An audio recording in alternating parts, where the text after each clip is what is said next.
we get. Hallelujah. Hallelujah. Hallelujah. Hallelujah.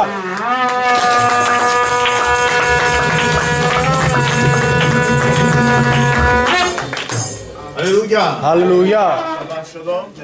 Shabbat shalom lecha. So Elohim, we have a very warm and comfortable day today. And I hope that you feel refreshed, ready to hear the wisdom that we have for this afternoon. Let us open up with Of Thy Wondrous Works We Will Tell. On page 10. The heavens declare it, the glory is thine.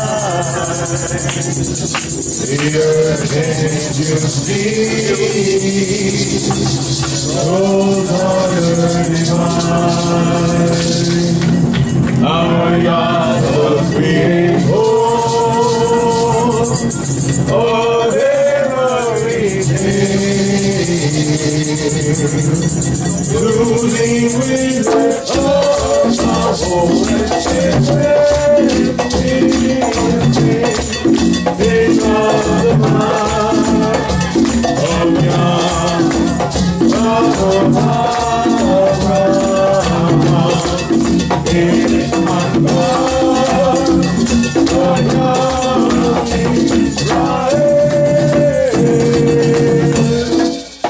He maketh dark and light.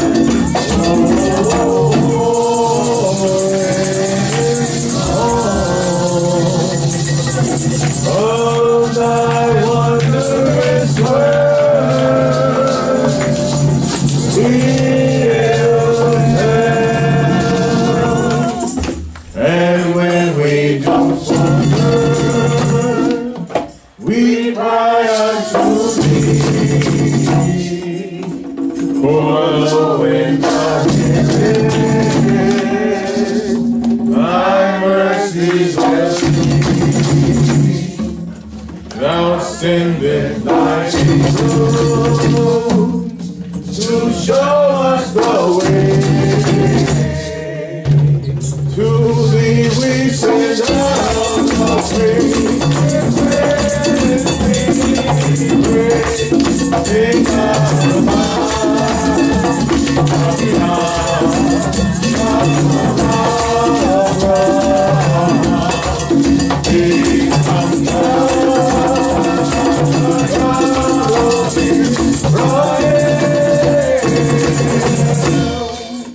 He make it dark and bright. Oh, oh, oh,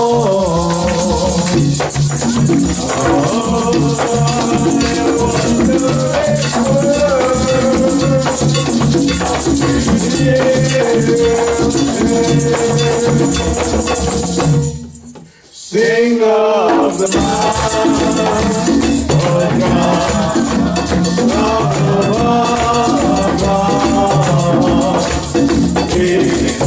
God.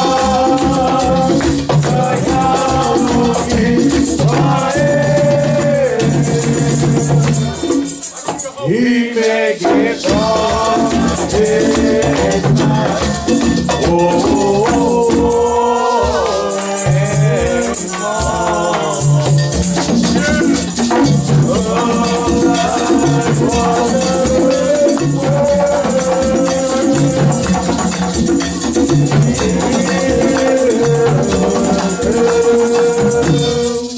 Hallelujah. Hallelujah. Hallelujah. Hallelujah. Hallelujah. Hallelujah. ברוך אתה יה אלוהינו מלך העולם אשר קידשנו במצוותיו וציוונו לזכור ולזכור את יום השבת ולקדשו.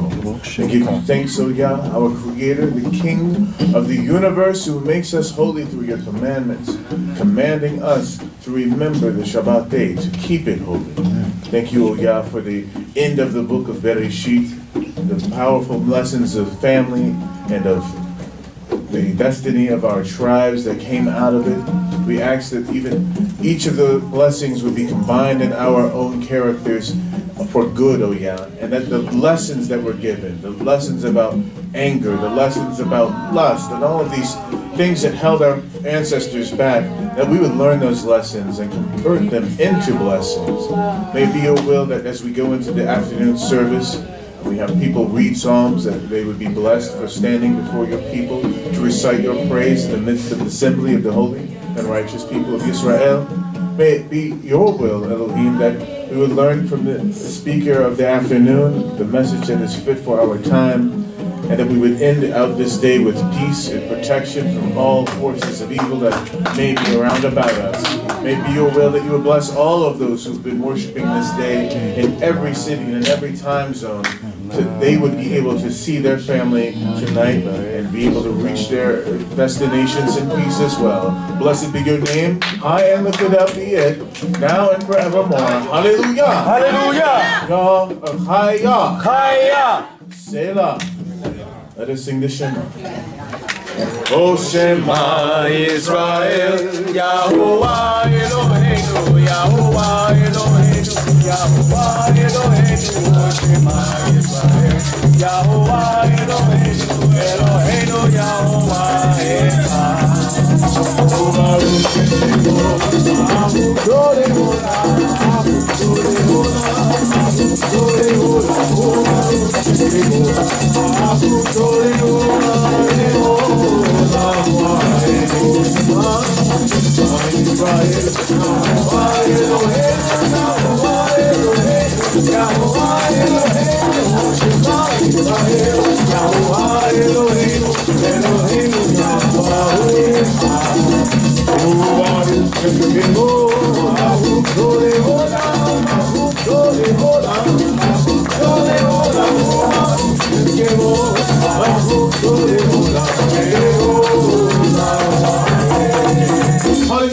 Hallelujah!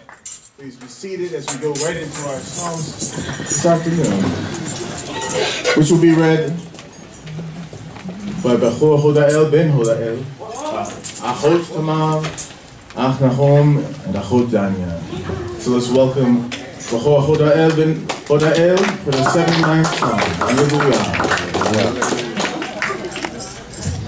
Shabbat Shalom, Israel. Shabbat Shalom Lecha. Psalm 79.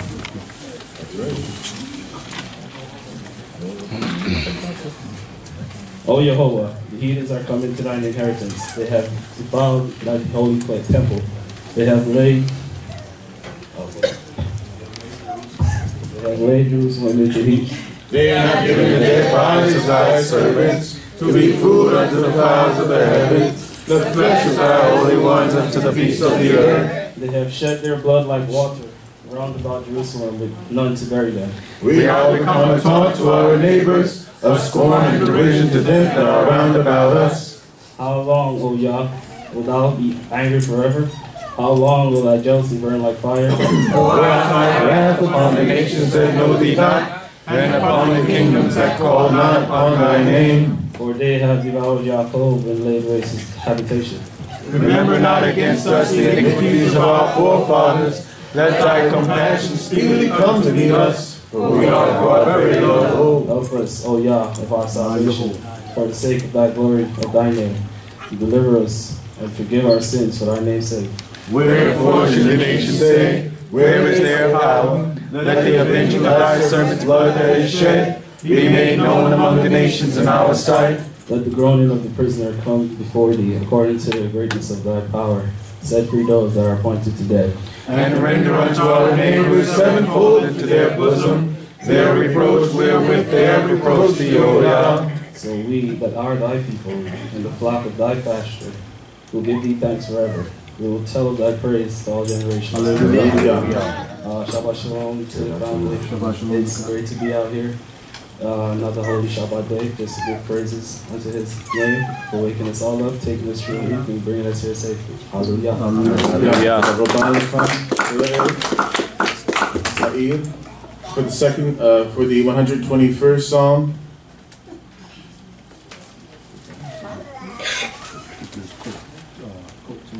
Come on, Achot Tamar.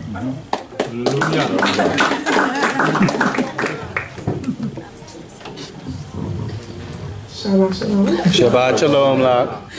I will lift up my eyes unto the mountains from whence shall my help come. My help cometh from Jehovah, who made heaven and earth. He will not suffer thy foot to be moved. He that keepeth thee will not slumber. Behold, he that keepeth Israel does neither slumber nor sleep. Jehovah is thy keeper. Jehovah is thy shade upon thy right hand. The sun shall not smite thee by day, nor the moon by night. Jehovah shall keep thee from all evil. He shall keep thee, he shall keep thy soul. Jehovah shall bless thy going out, and thy coming in, from this time forth and forever. Hallelujah. Hallelujah. Shabbat Shalom once again, giving all glory and honor and praise to the Most High for allowing me to be here, allowing my children to be here, and allowing for all of you to be here this day. It is an honor and a privilege to be back in the house of Yah. Had some trying times, but you know, the Most High has placed some great people in our lives, and you know, we have been sustaining and you know, keeping going, and not sad about it, not complaining about it, just grateful. And I pray that the Most High continue to be with those that have lent a helping hand and encouraging word of prayer and all good things. Hallelujah. Hallelujah. Thank you for that encouraging message. And we also would like to welcome Ach Nachum as he reads the 124th Psalm.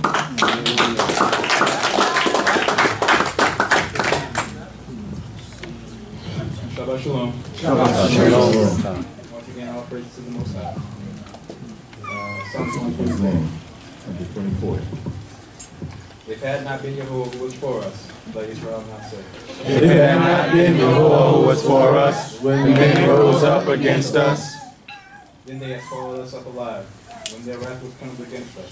when the waters had overwhelmed us, the stream had gone over our souls. Then the proud waters had gone over our souls. Blessed be Jehovah, who has not given us as a prey to their teeth. Our soul has escaped as a bird out of the snare of the fowlers. The snare is broken, and we are escaped. Our help is in the name of Jehovah, who made heaven and earth. Once again, I'd like to say to all praise to the Most High, but Toda Yah for watching over us week by week and making sure that we get here safely. Toda Yah for even introducing me to a lot of people in Guyana. I know that's a lot since I came back, but it was great. Hallelujah. Amen. Hallelujah. We could go in for Chodanya, our final psalmist, 148 Psalm. Shabbat Shalom.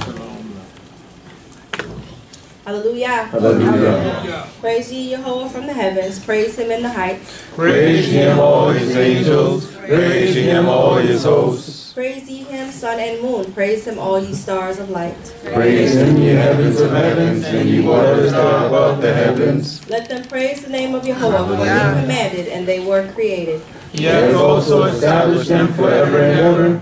He hath made a decree which shall not be transgressed. Praise Jehovah from the earth, ye sea monsters and all deeps. Fire and hail, snow and vapor, stormy wind fulfilling his word. Mountains and all hills, fruitful trees and all cedars. Beasts and all cattle, creeping things and winged fowl. Kings of the earth and all peoples, princes and all judges of the earth. Both young men and maidens, old men and children. Let them praise the name of Jehovah, for his name alone is exalted. His glory is above the earth and heaven. And he hath lifted up a horn for his people, a praise for all his holy ones, even for the children of Israel, a people near unto him. Hallelujah. I just want to say Toda Yah for my life, for family, love, happiness, peace, blessings, sometimes Yivi. I want to thank the Most High for everything that he does for me and my family, for the ability to travel and to go places and see things. Toda Yah for life and balance. Just Toda for all things. The Most High has truly blessed me, and I'm hoping that he blesses you all the same. Hallelujah. Hallelujah. In his name. Thank you all for that powerful psalm session. And let's even rise at this time and sing the song Unity before we go to the speaker of the afternoon. Unity is on page 8. Fingers spread hand is weak, how to gain the strength to speak. Oh, that hand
can make a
Sar Aharon ben Levi ben Yisrael for the afternoon portion. Hallelujah. Hallelujah. Hallelujah. Hallelujah. Hallelujah. Hallelujah.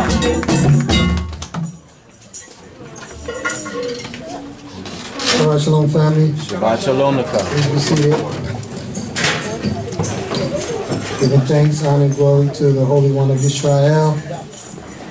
Thanking Him for my life and for the lives of all of you.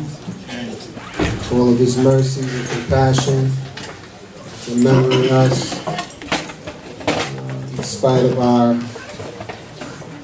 sometimes iniquitous ways. He's been merciful, iniquitous. I don't want to mess up those words again. Very hard on me when I make a mistake on my vocabulary.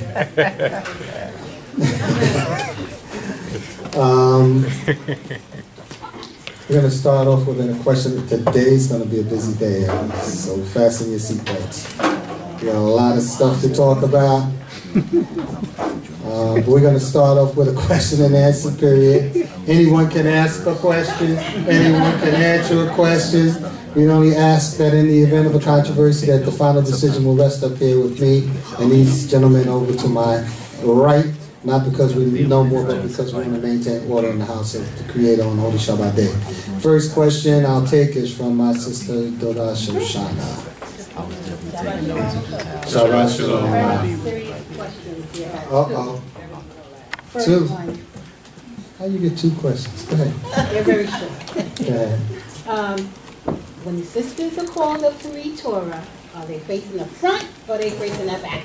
Good question. Very good question. They're supposed to say the blessing facing forward, and then when they read, they face back. I don't know why that's been a tradition. I thought we were doing it for the camera's sake when it was back here, but that's why people are confused. We could talk about that. What do you all think? Let them face forward all the time? Face the people. Face the people. That's what it is, yeah, when you're coming back to facing the people. Because if we were reading, we'd be standing here. So that's why you face. But sometimes they don't come enough forward enough. That's the problem. So maybe they should come a little more forward to at least this first row here. Not the first row, but the first row of the black chairs. If you all could do that, and after you say the blessing, and then stay there until the next reader's called. If it's a female, you wait until they're coming up, and then you like just the same way we do. Just kind of like to pass the torch kind of thing. Okay? Does everyone okay with that? Okay. You like that? Okay. All right, so that's the new rule. And what we'll do is over time, everybody will start getting it, and we'll repeat this. Okay. What's on the Torah reading, when I don't know which website you use, and you have the P and the S at the end in parentheses, what does that mean?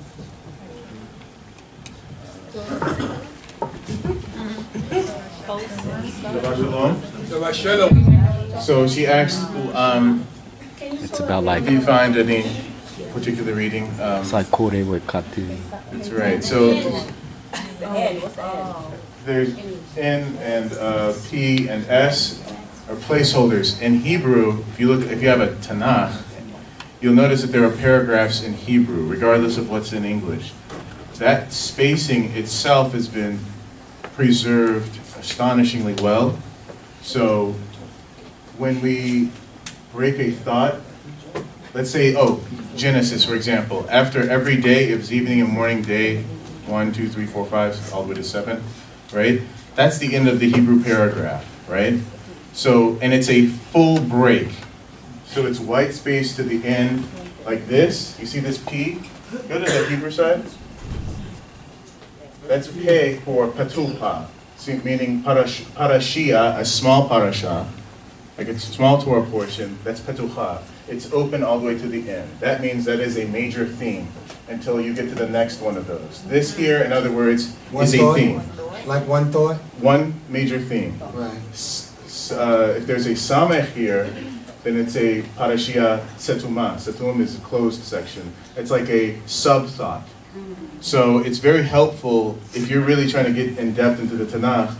As you go through the portion, there are going to be major ideas, and that's going to be a clean. This is a website, but if you're looking at a Tanakh, a clean white space like this where there's no other text on that line, that's a major thought has just ended or is about to begin. And if it's kind of a white space, like hitting tab a few times and then more text continues, that is a sub-thought. And then in the Psalms, the last piece is, sometimes there is a, you kind of see, like even in English, like a stitch of a song, or like the lyrics go together. Like zera ba zera yaba ya zehaderech would be indented a little bit, right? Because that's all part of the same lyric.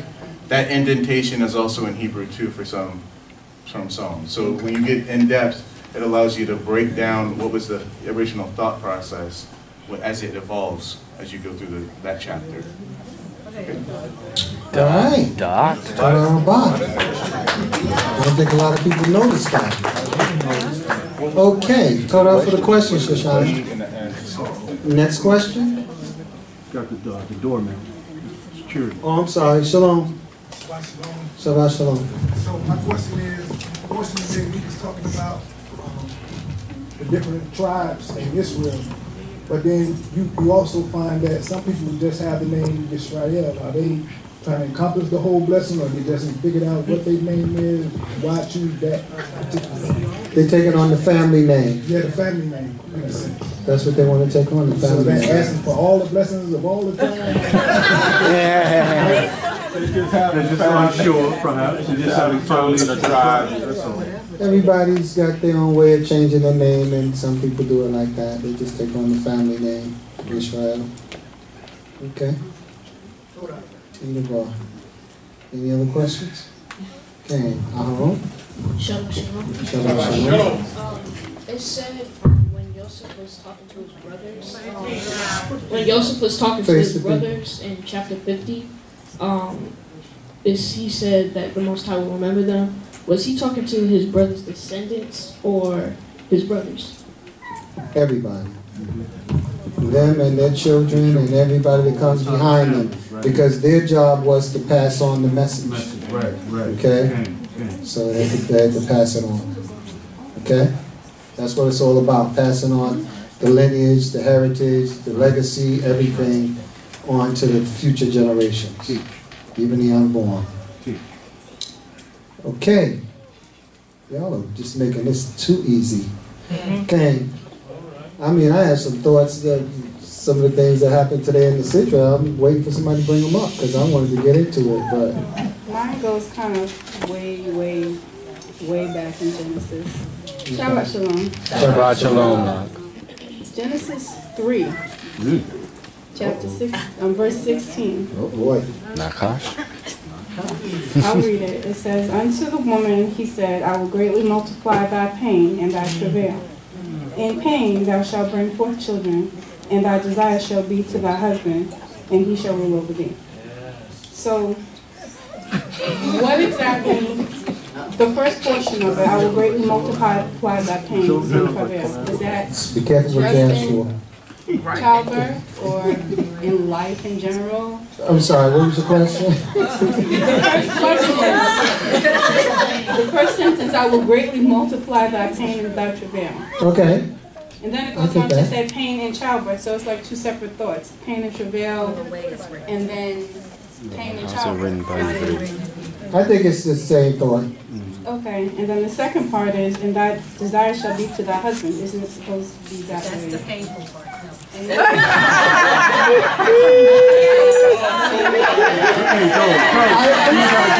appreciate that thought.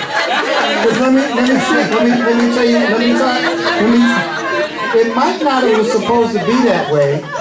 It might not have supposed to have been that way, except for the fact that she jumped the gun and decided to try to be the man.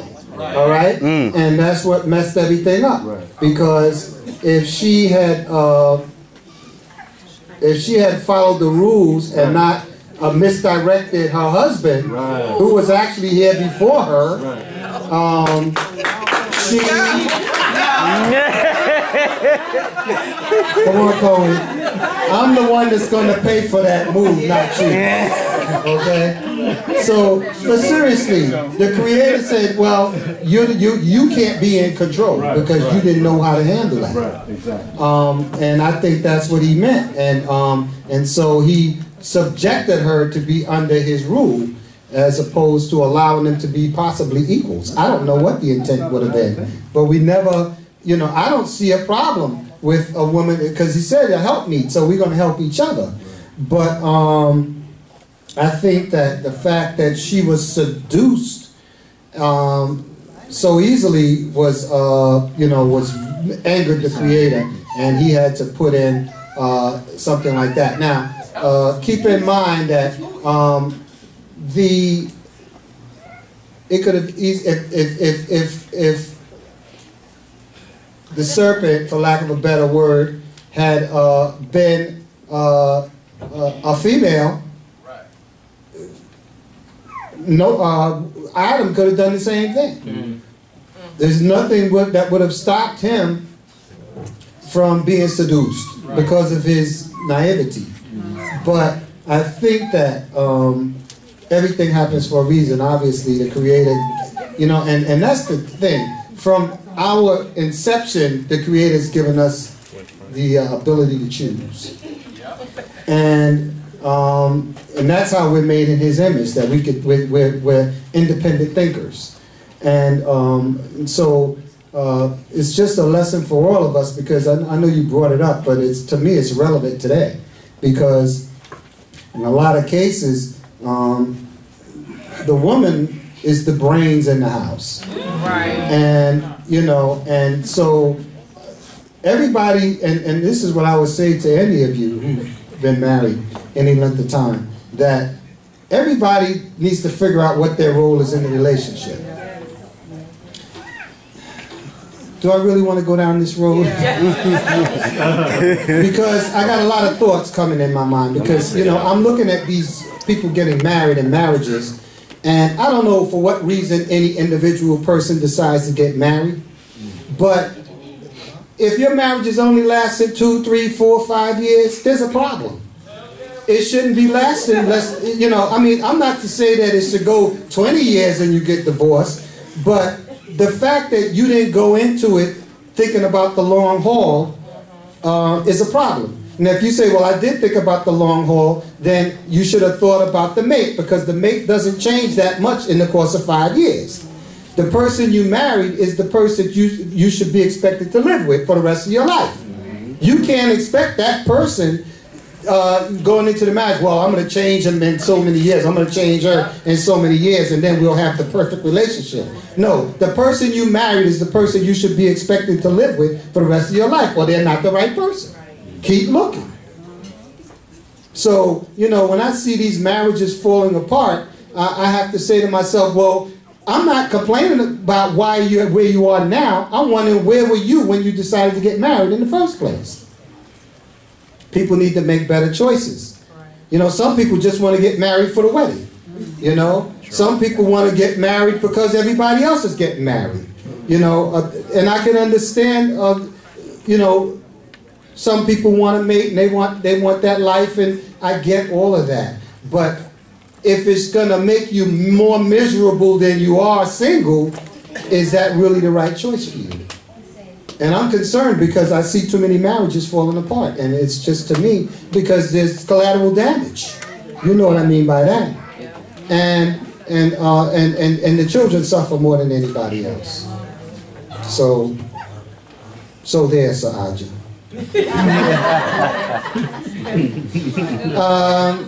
I'm gonna let you come back because I did a lot of talking. Well, no. I just Shh, come on now. More leaning towards the first portion of the question in regards to the pain and travail. I wanted to know, were women destined to have a life full of pain, or what exactly did that mean? I think it meant they're going to have pain in childbirth. I don't think that they were destined to be, that's a curse, what you're talking about. I don't think that was the intention of the Creator. I think that was His way of putting a mark on what happened in the Garden of Eden. Just like He put a mark on what happened with the flood. It's a rainbow. So it's just something to remind us of our disobedience to him. Some things are marked for life, and some things are just for a time, for a person, or for a situation. And I think that quite easily women could have had childbirth without pain. Because you have women that deliver babies all the time, don't even know they're pregnant, and they deliver babies. How's that possible? And then you have other ones that go through all of this pain and what have you. So I think it's possible the body should be able to accommodate the birth of a child based on the things that the Creator allows it to do at the time of labor. But for whatever reason, that was how he decided to punish the woman. Now, the man, again, he had a tough time too. He didn't get off scot-free because guess what? He has to work hard now to take care of his family. And that's what had to happen. Now he had, when the garden would have just been producing, he has to now go in there and plow and do all the other things and do all of those things in order for the family to eat. So everybody got a bad deal out of this because of that. You know, Adam didn't get off, and you know, I don't know which one you want to say is worse. Y'all go through that 9 months, maybe once a year for so many years, but the man's got to do it for the rest of his life. He has to work hard and take care of his family if he's doing his job. Now, if you're complaining about a man that not working, then that's the kind of man you don't marry. Marry a man that's going to take care of his family, and you can find that out very well in courtship. If he never want to take you anywhere, he ain't going to start taking you on vacations after you get married. You understand what I'm saying? If he is not taking you to the movies and out to dinner every night, if he's not bringing you flowers, if he's not, you know, treating you nice and, you know, in the right times, it ain't getting no better than that down the line. He's gonna, you know, you'll be sending yourself flowers in order to impress people on the job. I'm keeping it real, and I'm talking about the guys. You know, people. Listen, I ain't plan on talking about this all day, but you know, you know, things are happening in the world, and I'm seeing things going on, and it's disturbing because I know it's difficult. I know marriage is difficult. You know, I started way too young. Maisha and I started way too young. We loved each other, but we didn't know what we were getting ourselves into. But we had a commitment, and we were trying to do the right thing towards each other. And it's been a struggle over the course of 46 years. I know she does. That's why I'm talking. I'm waiting for her to put her hand. I'm hoping her hand gets tired. And she says, yeah, I agree with you. I'm ignoring her hand. Because, you know, it's a struggle. And you know, when you, I'm not just talking about my marriage and my relationship, but I see a lot of other marriages and other relationships and from afar and near. And I just know that it's a very, very tough institution. And nobody should go into it thinking it's going to be all, you know, what, if you're still, and I don't mean to make it sound like it's supposed to get really bad, but if you get married and you never had a disagreement, you better hold off. You need to hold off till you have a disagreement, because you need to see how that person is in their other state of mind. All right? Yael, be kind. I feel a gender war started. I just wanted to make a quick comment on what Sar just said about whether we are destined as women to have a lifetime of pain. And I would say no, because the Most High is merciful and He's perfect in all ways. So when He created us, He also gave us laws about how you get a blessing and how you get a curse. So a lot of it is, you know, we have rules around our actions that will cause our individual lives to have individual outcomes. I have that. That's on the schedule for today. It's on the schedule for today, and it starts with the youth. I wanted to talk to them about it. So we're going to move on, because this is the second person that's confirmed and validated the things that I wanted to say today, because 2 people have made comments that told me, yep, you're on the right topic. Okay, so we want to get to it. All right, and for all of you who are feeling kind of hot in the seat, that means a lot of this stuff pertains to you. Okay? Any more questions? Or we're going to get to what's going on. Kane, I'll take your hand. Shabbat Shalom. This is the question that I had concerning the portion this morning. I know that Abraham brought the cave with filled Machpelah out for his burial. So Jacob asked him to be buried there. I wanted to know why Joseph wasn't able to be buried in the cave of Machpelah. I know that in Exodus, when they left out of Egypt, they took his bones and he left. But is there any reason why, since that was their inheritance, that maybe all of them, that was Jacob's sons, would have inherited that as a burial place? I'll just give you my thoughts on it and keep it simple because we don't have any facts. But in my opinion, I think that it was years later. There may have been a new pharaoh in place. There was also nobody to speak for Joseph that had the same relationship with the hierarchy. And so he must have known that because he could have asked to be taken out. He asked them to take him because he knew what the prophecy was. So he said, when you all leave, take my bones with you. And so I think it was as simple as that. They probably didn't have anybody. His brothers certainly couldn't have stood in his place. And there was no one else that had that. And as we're going to find out in the next book that we're going into next week, they had forgotten who he was by the time that Moses was born. And so, you know, after a generation or two, it just, you know, I don't think it was that big of a deal for him as long as he got out eventually. So let's leave it at that. Okay? Hope that answers your question. We're going to get to some what's going on because I haven't been up here in a while and I've been saving this stuff up. Moray, the problem is that we're not going to be able to go in chronological order. But I do want to just a wake-up call to our children. We talk about this all the time. And, gosh, something just popped up on my phone about the royal family. You talk about that? Yeah, we can skip that. Yeah, Meghan Markle is catching it. Okay, so a couple of weeks ago, I didn't send you this. The young daughter, it's just for the children. We tell you all the time, I just try to remind you that life is not guaranteed to you. And we really have to keep our hand in the hand of the Most High because we don't know when tragedy is going to strike. This young daughter that got killed in Concord Mills, it was 2 weeks now, just passing through the parking lot. And I'm so glad they found him. They caught him. First of all, if you're going to commit a crime, don't wear something distinctive like a red and white hoodie. Yeah, who wears those? I mean, how many people you know have one? So they brought somebody and said, oh, I know exactly who that is. That's Johnny down the block.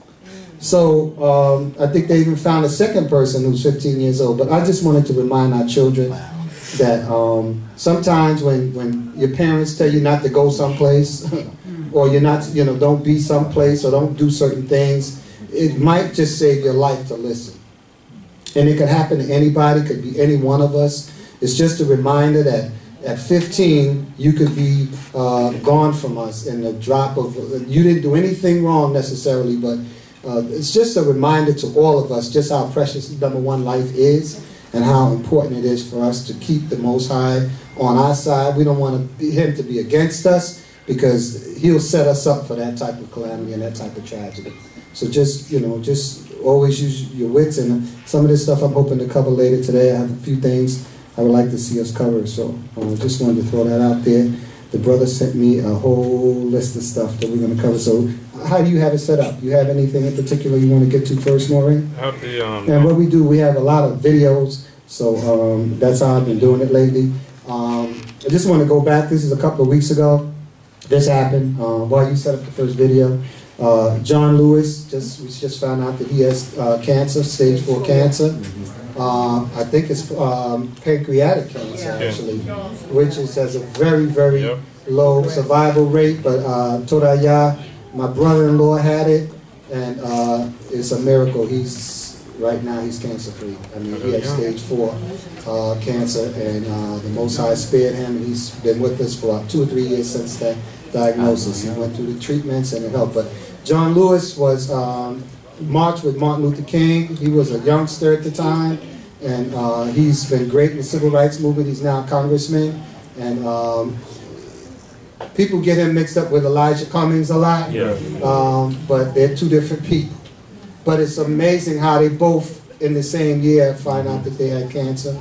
And we're going to pray for him because he's an icon in the Israelite community. And, you know, these people, he, on several occasions, put his life on the line for the freedoms that we all take advantage of. And I just want you all not to forget him.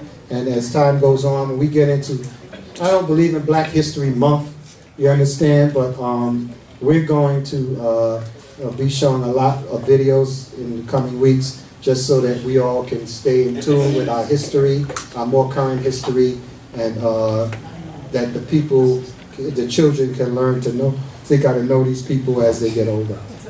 Okay, so what do you have next for me? The Don Jr. thing? The who? Don Jr. Oh yeah, Don Jr. Okay, that was about, what do I have on that? All right, so what happened was, this is just the dumbest thing, but I just wanted to put it out there. This was a couple of weeks ago. Home Alone, the movie, came out. Now, it was being shown in Canada. The Home Alone movie was being shown in Canada, right? Okay, so you all know what happens when you take a movie out of the movies. Let's say it's 2 hours, but you're going to have a 2-hour movie on. So something's got to get cut because they got to put commercials in there. Everybody with me? Yeah. Okay, so in Canada, when they showed the Home Alone movie, they cut out the part about Donald Trump. Yeah. Now, Donald Trump, all the little boy did, Kevin did, was he walked up and said, like, where's the lobby? Or something like that. And he said, oh, over there. Yeah. Well, they cut that out. So because they cut it out, Don Jr. went on Twitter and said, they got a lot of nerve, these people hating, they cut my father out the movie. Exactly, that's why I brought it up, because it's stupid. Okay? So, come to find out, when you get the backstory on it, at the time that the movie was shot, Donald Trump owned the Plaza Hotel in Manhattan. And he said, the only way y'all gonna be able to shoot in this thing is y'all put me in the movie. That sound about right? Yeah. Egotistical? Maniac? Yeah. Okay, but I just put it in there because, so then Don Jr. goes on a rant about how his father's distance, he deserved to get dissed, but that's another story. But it's just to show you just how the whole family is caught up in this mentality of entitlement. Okay? So it's nothing big, but I just wanted to share that with y'all, just so y'all know, just, you know, when you get rich like that, just don't go crazy. All right? What's the dash cam video? What is that? This is when the man was fixing the wheel and the... Oh, just want to show you how close this man came. This is, again, all of these things that we show you, I try to just remind us just how fortunate we are when the Creator's on our side. So every situation doesn't have to be a disaster, because the Creator's with you, you can get away with, let's say get away with, but you can overcome all kinds of obstacles, and the Creator can save you from all types of situations. You got it for me? It's coming.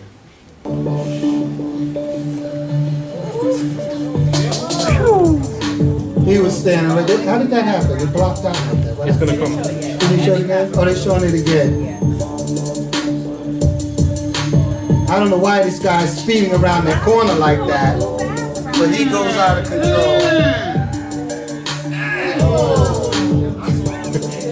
Can you imagine? Man, look at the mountain you on. You know how easy it is to go over the edge of those mountains? When the Most High is with you, that inches missed it. Slow down. How you not I just want to remind us just how precious life is, and how that could have been a whole different I think you would have heard a car skidding towards you. Just to remind us to give thanks all the time. When you go out, when you come in, give thanks, because you know this is what we have to do. These are just reminders for us. Okay, I'm gonna take a minute. Let's go back. I want to talk about this Hanukkah party where they went in and stabbed up. Well, I don't know why he chose that family. That's old news now. Things happen so fast today that you know that's 2 weeks old. Where they the guy went in and just started stabbing up these people that were celebrating a Hanukkah party. Why does that matter to us? Because he had in his phone or somewhere Black Hebrew Israelites. He didn't say he was affiliated with anybody. He just had that name in there, and so we became news fodder again. Everybody's talking about us, and now, and the strangest thing, and I'm not asking for this discussion to necessarily happen. I see your hand, Natalia. But throughout all of these things, and then when they talk about us, they say, yeah, the Black Hebrew Israelites, and they say that you know they're the true people in the Bible, and that the Jews are interceptors. Okay, now they do all of this research, but they never come back and tell you whether that information is true or not. Exactly right. I mean, it's amazing how they just talk about it and then they move on to the next thing. Wouldn't somebody want to know why are they saying that? That's why these things keep happening, so it's like a think about it. Exactly, but the thing is, it ain't time yet because the Creator's letting all this stuff happen. And yet, unless a black journalist that can get away with it on a Jewish-owned paper or some other paper, or independent paper, to say, well, this is what the reason why people are doing, saying blah, blah, blah, blah, blah. Right. That should tell us all something, is that all of these things keep happening. They keep saying this, but nobody takes it the next step further and try to figure out why are these people saying this. They're not all crazy. Okay? But they're not discussing it. But what happens is, it puts us on high alert here. We have to really, really take our time. If you all haven't noticed, we now have metal detectors in the form of wands here. So you come through here, but you can't get in this gate if we don't know you, without getting wanded to make sure that you're not carrying metal. Okay, that's just another step that we're taking in order to keep us safe. We've had a complaint that people at night on Akrei Shabbat are going out this front narrow gate and they're not locking it behind them. We just have to make sure if you're parked out there, you get someone to lock you or let you out, you need to make sure that they lock the gate behind you, or we're going to have to permanently lock this gate and you're going to have to walk around. Because we don't want to take any chances. We think that all of these incidents that are happening in these Jewish places and what have you, eventually somebody's going to retaliate because we're the Black Hebrew Israelites. And it's unfortunate. We got to keep the screens up because we just don't want people to see who's back here to take pot shots at us.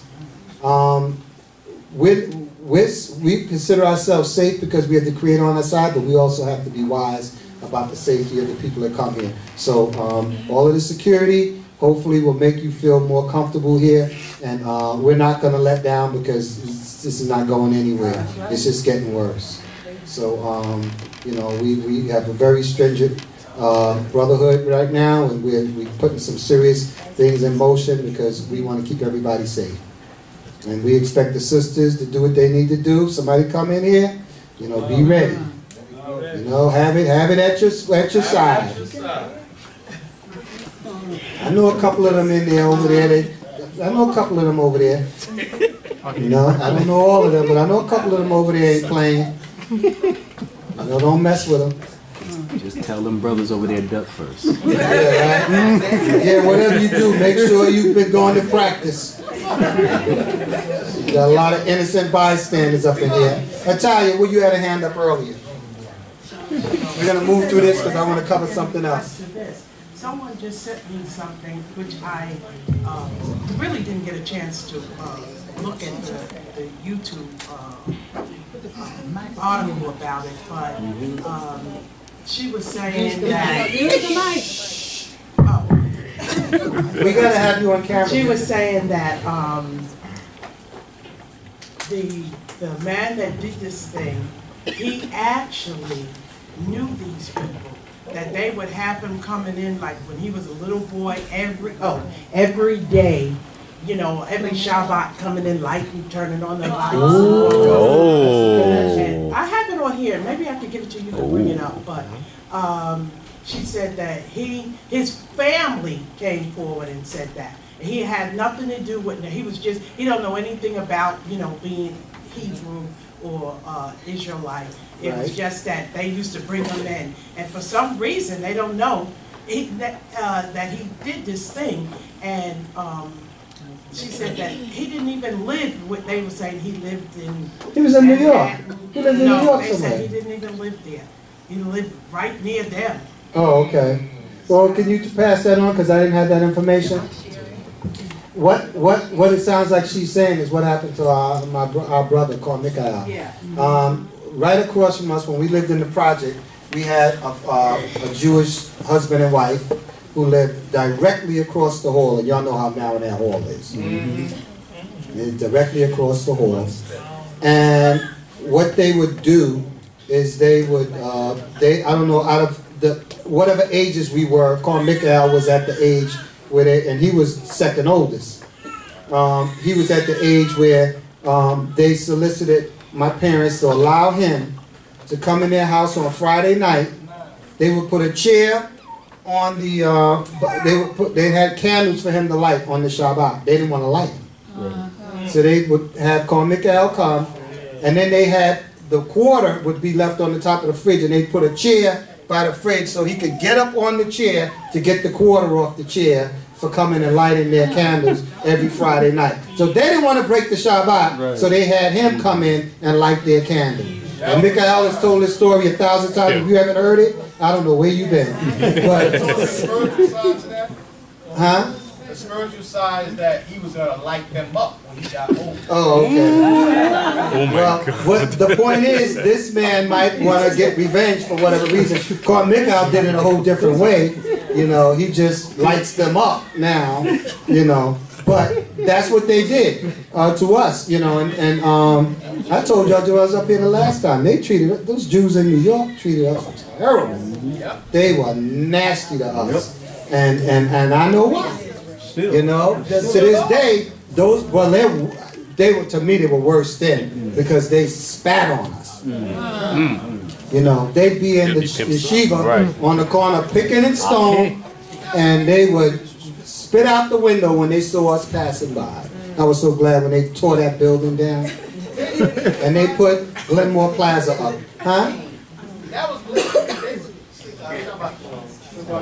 across the street from Howard's house is like you said, Glenmore over there on the other side. Yeah, but this was like just no. We walk. Yeah, you walk away because you had Glenmore Avenue, and then the next one was Pickens Avenue. Their buildings were between Glenmore on Stone, between Glenmore and Pickens, and it really was on the corner of Pickens and Stone was where the major building was. It was in the project. No, it was out of the project. It wasn't in the project. It wasn't in the project. It was just outside the project.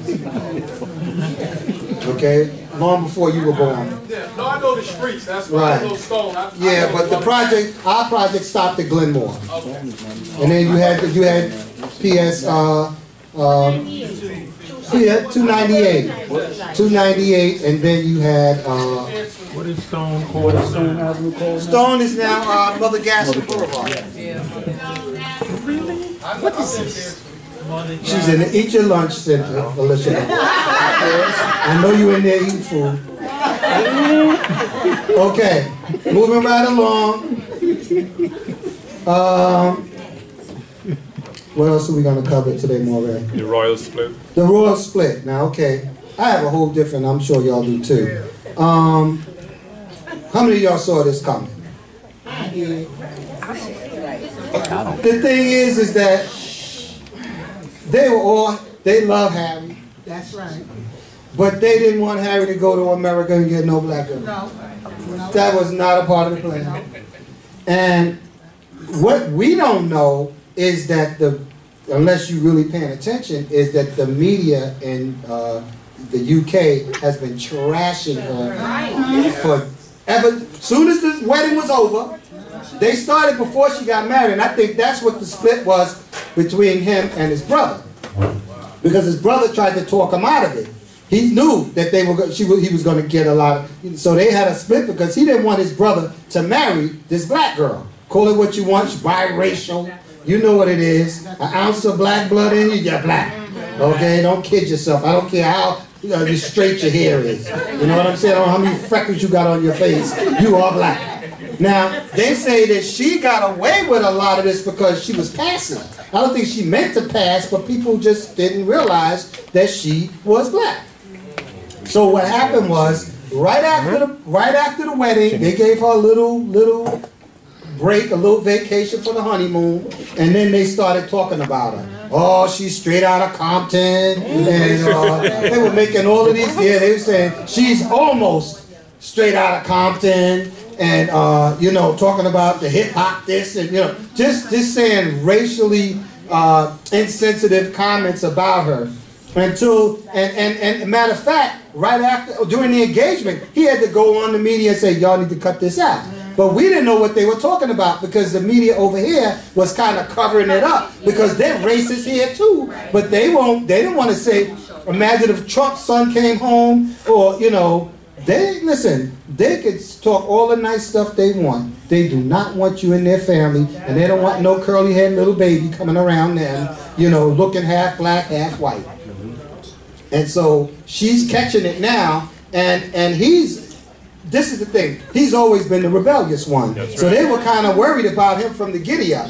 And so when he went and married this girl, started going with her, they weren't surprised, but they tried to talk him out of it. Well, if you're going to go forward, then they tried to support it. But the media, and because the royal family is racist, listen, they are white Anglo-Saxons, and they do not want anybody coming there putting no cream in, you know, black whatever in their coffee, or no coffee in their cream. Okay? That's right. Seriously, they do not want their family bloodline all mixed up like that. And so they now, and it ain't gonna get no better. You know what they said? She married him because she was social climbing, and she wanted, well, now she getting out of the family. Now what you complain about? If she was social climbing, she would have put up with that crap. Right. No, she left, and now they blaming her for them leaving. Listen, that's his wife and his child now. He's trying to protect them from the racist media, and now they're mad because they don't have her to pick on anymore. Right. Listen. They killed his mother. That's another thing. He knows what the media did to his mother. Now the Queen, they having this emergency meeting. They trying to figure out how to keep him in because he's the most popular one there, and it just put a smear on their whole family. You know, well, partially. He's not going to totally get cut off because his father's paying for 95% of his money. And then I did some research on where do they get this money from. You got to see where they get this money from. Where Prince Charles gets his money from. It's called the Duchy. I don't want to say the wrong word. It's the D-U-C-H-Y. Duce. No, it's Duchy. You know about that? Duchy means being a duke. Right. Duchy is called the Duchy of, what's it called? The Duchy of Cambridge. It's the Duchy of, I want you to look it up. There's two duchy communities. Basically what they did, they go back to like the 1300s. And what they did was, when the people, if you die without a will or without a family, the land goes to the rich people. And so they've been collecting all of this land for 600-700 years. They can't sell the land, but they can get all the income off the land. So Prince Charles gets like $28 million a year off of this duchy land, whatever. And I didn't want to say the other word. So anyway, I almost did. Gotta give me credit. So he this is where all this money's coming from. And once he ascends to the throne, then Prince William gets all of this wealth that he just holds in trust, but he collects all the income from all of this land. I'm talking castles, businesses, corporations, all of this stuff they got. I mean, millions of acres, millions of miles, square miles of land. That's not in Germany. No, that's in England. That's in Great Britain. All right? If you Google that word, you'll see. I mean, I had to do the research on it because D-U-C-H-Y. Yeah, because when someone is a duke, then they are a duke it's duke, right, of a duchy. All right, and then you get all of the history on it. It's really, and so this is how the rich get richer and the poor get poorer. Yeah. Okay, so moving right along. It's a lot going on, y'all. Stay with me. All right, let me see what did we miss. I think that's I had some more stuff on my phone. That's all the stuff you had already, right? Yeah. Okay. Let me just see what else I have. Nothing on Iran. Oh yeah. Okay, let's talk about that. That's what I have on here. Okay, so before we can talk about this airliner crashing, there's something that happened before that. This is what you talk about cause and effect. Okay, so. Well, you got to probably go back even further than that, and you got to talk about the impeachment process, because when presidents get that much heat on them, they have to do something in order to divert the attention. So this guy has been going around for years. There's a certain code of ethics even in war that they have. You don't go after certain people, and you don't go after certain things. So. It was telling when he said, we're going after their cultural sites. That's a no-no. You don't do that. You understand? Plus, you only get civilians in there.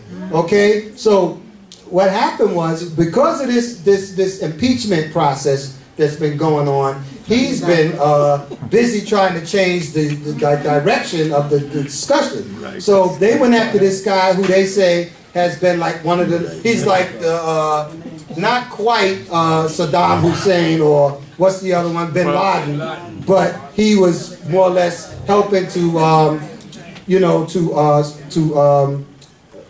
what's the word I'm looking for, to set up these different attacks on different installments and whatnot. To clarify, that's actually, he's number 2. Number 2, right? It would be like, they said, that would be the American equivalent of them seeing Mike Pence go home, send a drone over and kill Mike Pence. Like Trump doesn't understand. That's like you literally don't go after assassinated like the number 2 of their country. But what they kept trying to say is that he's on the battlefield.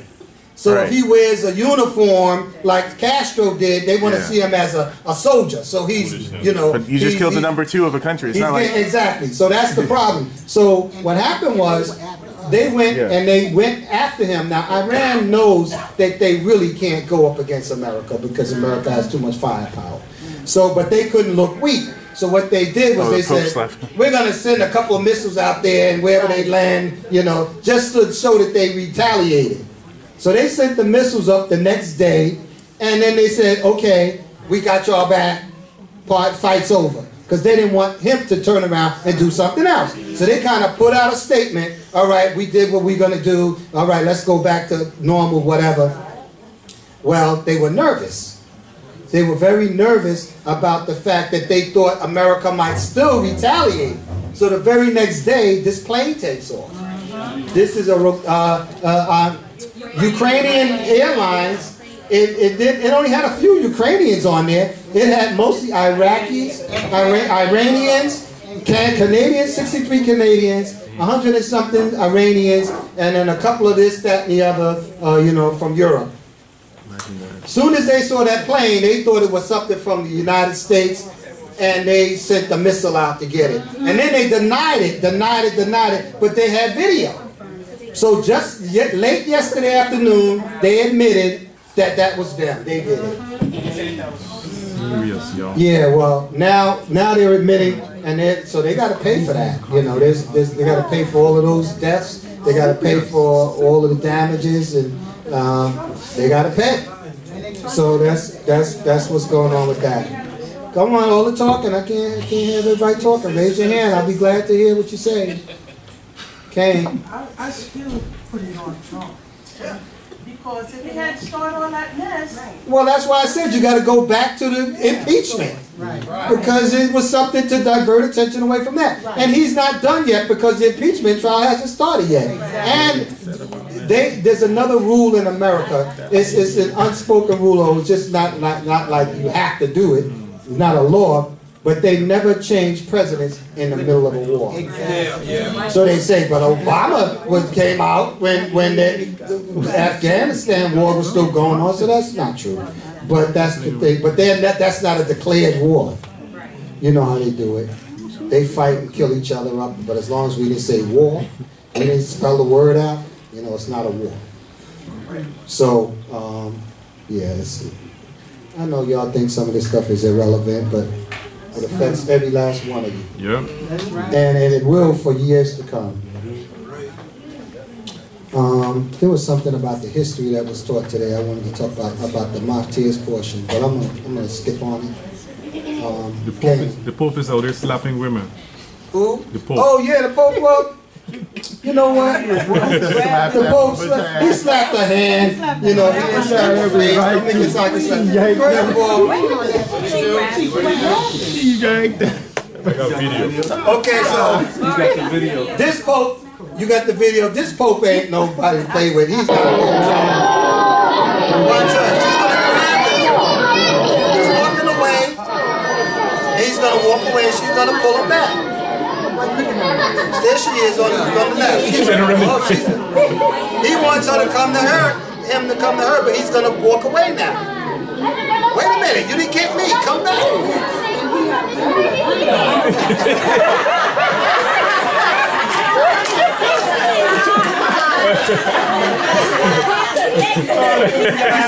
He said, I ain't JC, I'm the Pope.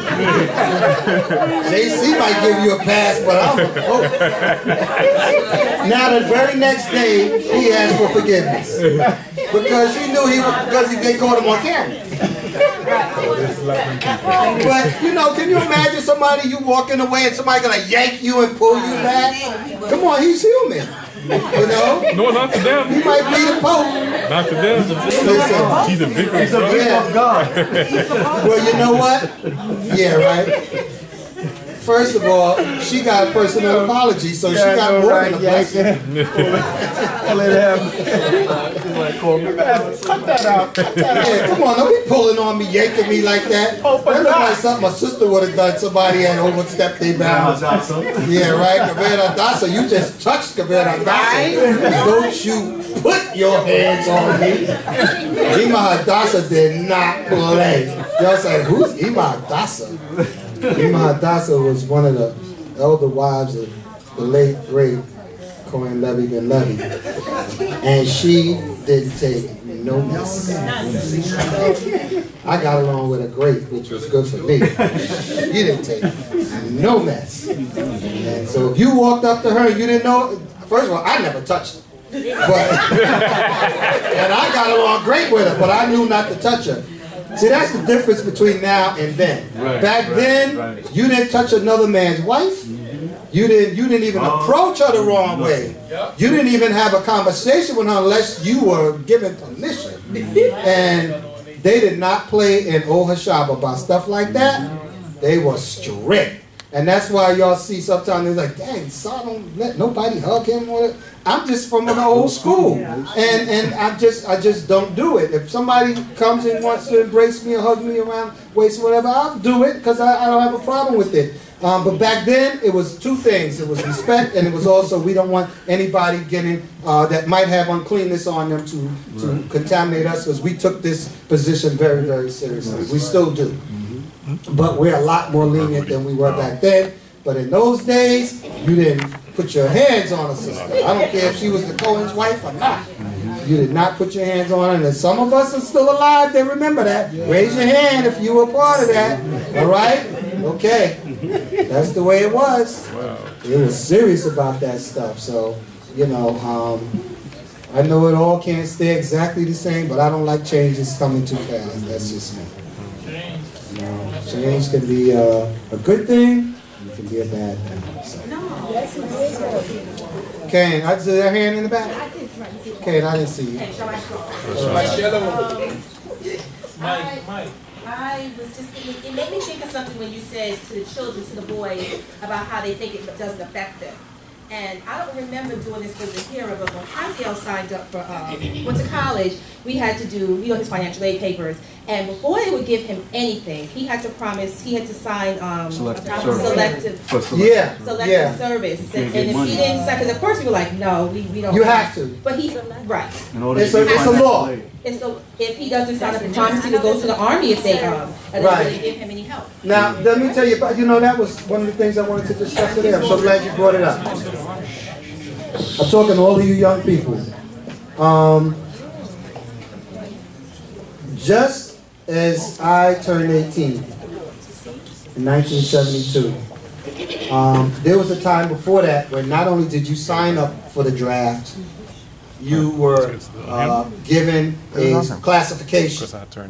So if you, let's say you signed up for the draft and you had 9 fingers, you were way back. But if you got an A1 status, you could be drafted. The only thing that would stop, because there was war going on. There was the Vietnam War was going on, and they had to draft people into the army. So you didn't go voluntarily. You went because you were drafted, and you had to sign up for the draft. People that didn't want to sign up for the draft had 2 options, basically. 3. You had a medical option. You had a Donald Trump's father for your, to get you out of it. Or you went into college. Or you left the country. A lot of people fled to Canada. Never came back. Okay? So that's how you got out of the draft, to keep from going to war, because there was the Korean War that was ending in the 60s, and then going into the 70s was the Vietnam War. After 72, when that Vietnam War was declared just about over, they still had the draft, but they weren't actively drafting people. They only took people that were going into the service, the armed services, voluntarily. But when when I turned 18, I had to fill out the paperwork, and I got a draft card. But I never, that's as far as it went, because again, they had it voluntarily. But even up to this day, and once you turn 18 in the United States, you have to sign up. It's very, very, extremely unlikely that they would ever draft you unless America probably got personally bombed on this land or whatever. You wouldn't be calling, but if you don't go in, they'll come and find you. They'll come and find you and jail you. So all you have to do is file the paperwork. It's not like you can not file it because, well, I'm not going in. You have to file it. At this point, there's nothing to worry about, but you didn't hear from me, because with Trump in office, anything is possible. But right now, the army, the services, the armed services in this country right now are strictly all 100% voluntary. And you have a lot of people that still love this country that want to go in, so let them go. The thing is that if you're going to stay back, do something constructive. You understand what I'm saying? And if we were in our own land, you would be drafted into our army, because we have to have an army. So that's the thing. Everybody talks what they say, what they want about America, but you in your own country, you'd have to go into the army, whether you like it or not. And you're in a country where you consider yourself a slave, but yet you don't have to fight. You can say it's not your country, but this is where you live. Your family's at jeopardy just like everybody else's. So there's 2 sides to the coin. I'm just telling you to open up your mind and think about all of these things when you decide you don't want to do something for political reasons, that you're also getting the benefit because of political reasons. So there you have it. Kenya? So the girls don't do it. That's why. No. Girls are not. No, only the males are drafted, but the women are going in voluntarily. And then up until recently, they didn't go into armed combat. They just were there doing whatever. The other thing is, so the only reason we got caught is because we needed for the financial aid. So people that don't need support like that, people that don't have to get money for school, they don't have to do it, or it's the 18-year-old boys have to. I'm not sure. The thing is that you don't have to notify them. They'll notify you. They're going to send you paperwork. Oh, okay. So if they're not sending you paperwork, it's because they don't need you for the draft. But if something came off, if they got into a major war or something like that, and they saw the need to replenish the army because they got to keep sending people over there, and enough people are not volunteering, they're going to reinstitute the draft. It's still on the books. So the selective service thing, they only sign that. All 18-year-olds don't have to sign that. Well, this is my point to you. At this point, back then they did. Maybe they don't now because it's all voluntary. But if they ever reinstituted, they would send a letter to you. So in other words, you don't have to go looking for them. I want to sign up, you know, for the draft. They'll find you. So in other words, on my 18th birthday, I didn't have to do anything. I got a letter in the mail. Fill out this document, blah, blah, blah, and send it back in. But because he's getting financial aid, so the government is doing something for him, that's how they, you know, if he paid for his own education, he probably wouldn't have to deal with that. But because the government is doing something for him, they're saying we want to get something out of you, you know. So that's just like a quid pro quo.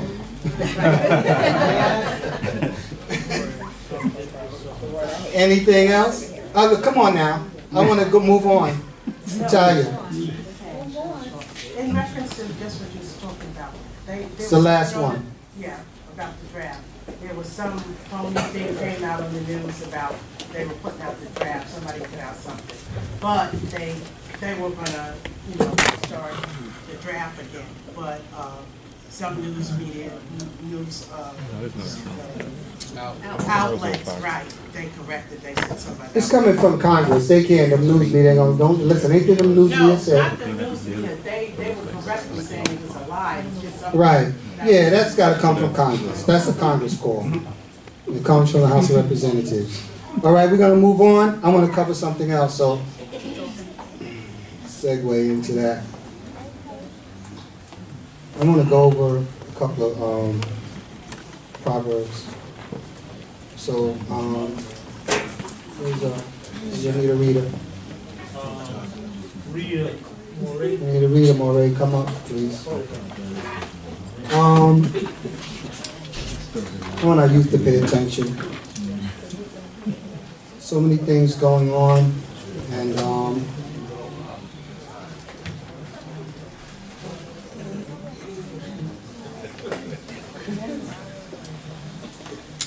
check out your Tanakhs. Let's go to the second proverb.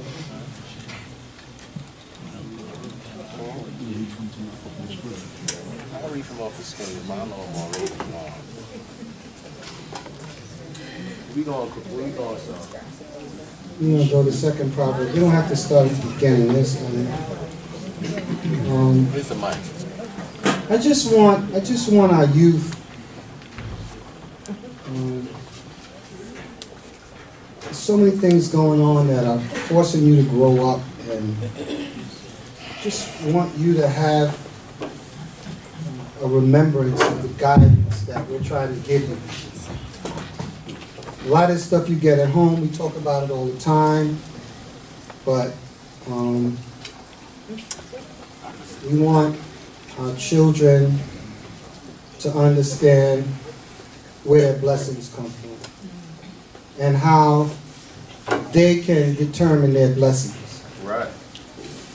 You might think because you're a child that everything comes from your parents and whatnot, but it actually comes from the Creator. And just like this little girl who was a nice girl doing well in school, 15 years old, beautiful girl, was taken too soon.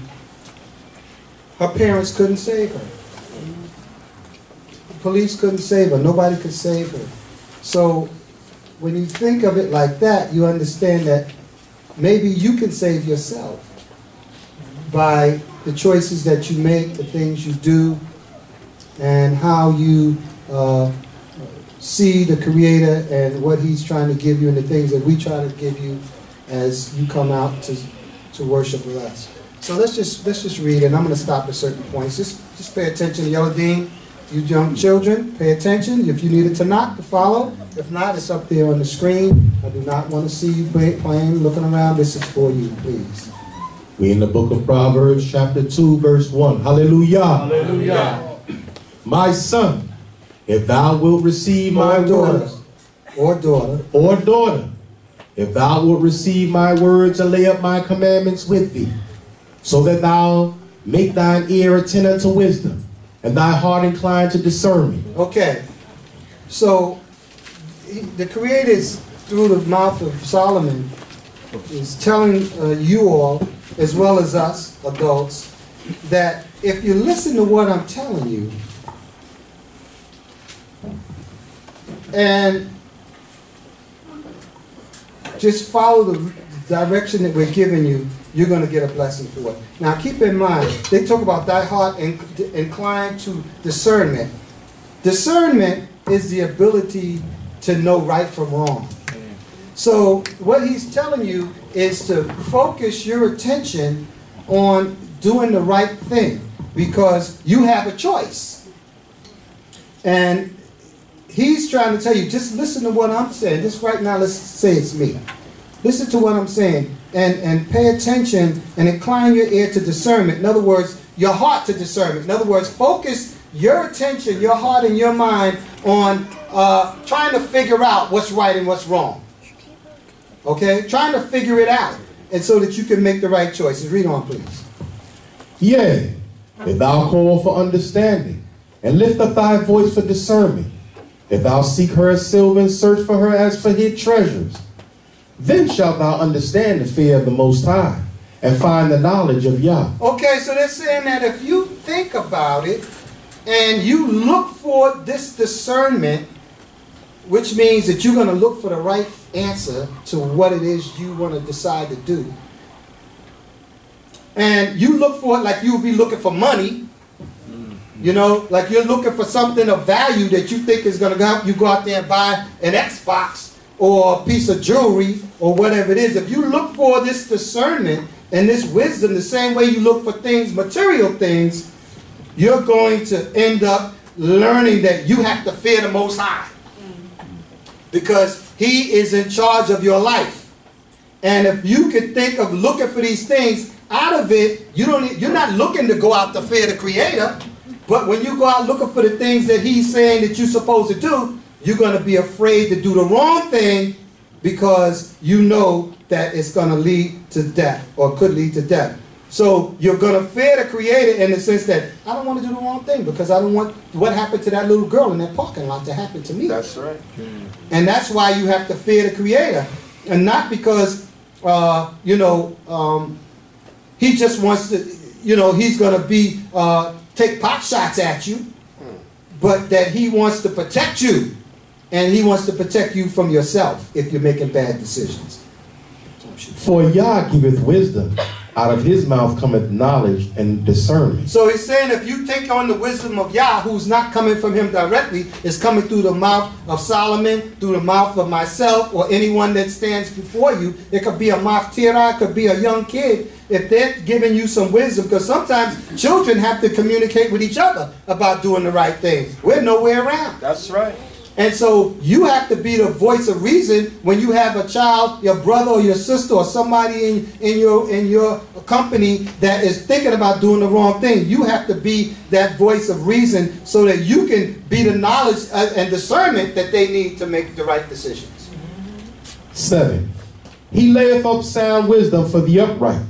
He is a shield to them that walk in integrity. Walking in integrity means that you're walking with a pure heart, and in other words, you have a good name.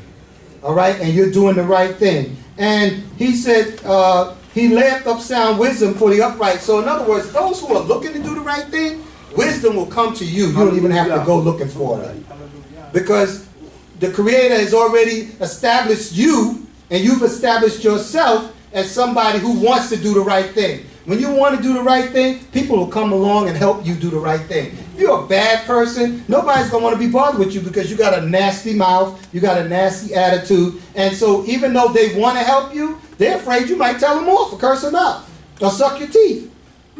But, if you looking like a child that wants help or that appreciates your elders or someone that can help you, then the Creator is going to send those people to you to help you get through the things that you're going through.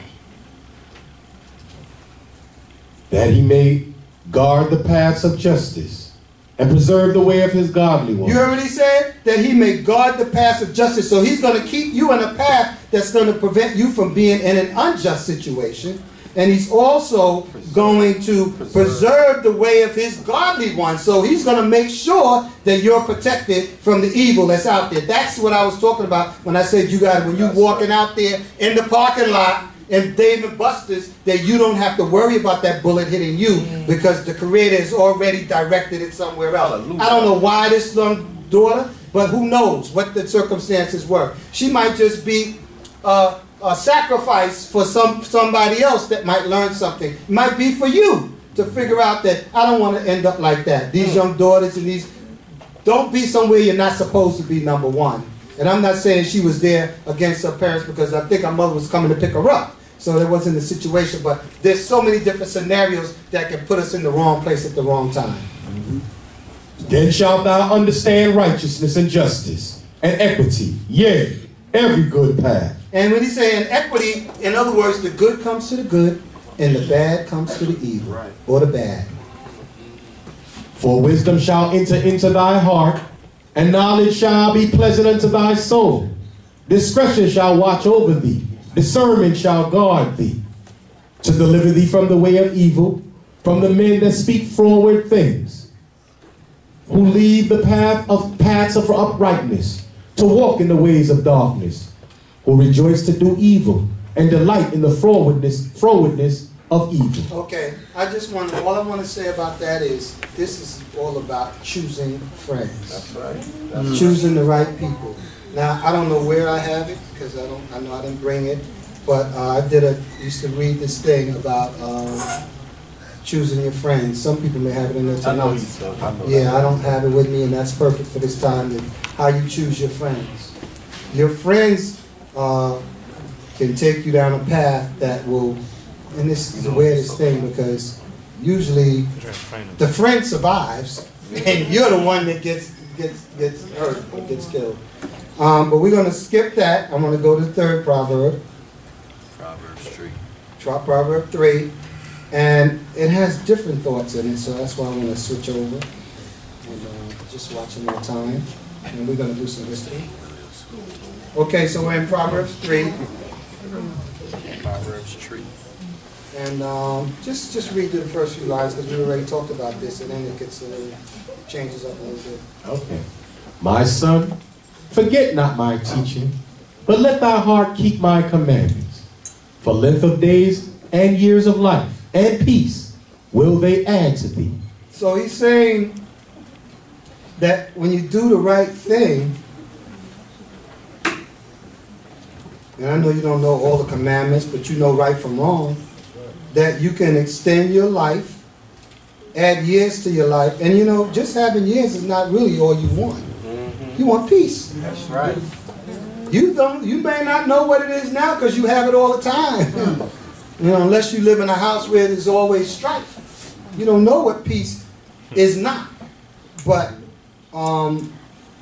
your later years, all of the things you do now can have an impact on it. Because when you get a bad start in life, sometimes some people never get off that path. If they don't run into the right people, the Creator doesn't show them mercy, or He doesn't change the course of their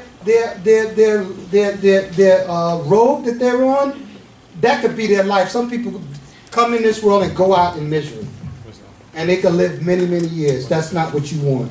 So this is what he's talking about. Let's read it. Let not kindness and truth forsake thee. You heard that? Read that again. Let not kindness and truth forsake thee. Keep them with you. Bind them upon thy neck. Write them upon the table of thy heart. So shalt thou find grace and good favor in the sight of Yah and man. So he's saying that if you're kind to people and you treat people right, then and make that a part of your character, then the Creator is going to find favor with you. And other people will find favor with you because you're doing the right thing and you're being kind and you're doing the right thing by other people. Trust in Yahweh with all thy heart, and lean not upon thine own understanding. I want you to repeat that because that's where we go wrong a lot of times, especially our youth. They especially when they get to a certain age, they think they know everything. I don't know why 18 is the age where I guess, you know, now you can go out and buy cigarettes, I don't know, or you could do, oh, it went up to 21 now? Yeah, it went to 21 now. Well, 21 and now is when they, 18, No, they 19, still 21. giving out 18. Huh? 18. Whatever they're doing. The thing is that, let me tell you something about 21. 21 just means that you're now responsible for yourself. That's right. That's all it means. It doesn't mean that you're free to do whatever you want to do. It just means that ain't nobody responsible to take care of you no more. That's all it means. And if you're not prepared to do it for yourself, you better be nice to the people in the house that you live in, because they can now put you out. Exactly. They don't have to put up with your foolishness, because the law requires them to take care of you to a certain age, apparently. That's right. Don't get all excited about that, because all they have to provide you with is a roof over your head and food, and that's it. That doesn't mean you get a mattress. That doesn't mean you get a television or a laptop, you know, or Xbox. It just means that you have a door that you can come in, and they're going to give you some food so you don't starve. That's all they owe you. Some of us think that they owe us all this other stuff because our friends with money got it. No, it don't work like that. The mattress you sleep on is a gift. That's right. Because and it's not even a gift that you keep. When you leave the mattress. He's right. He's right.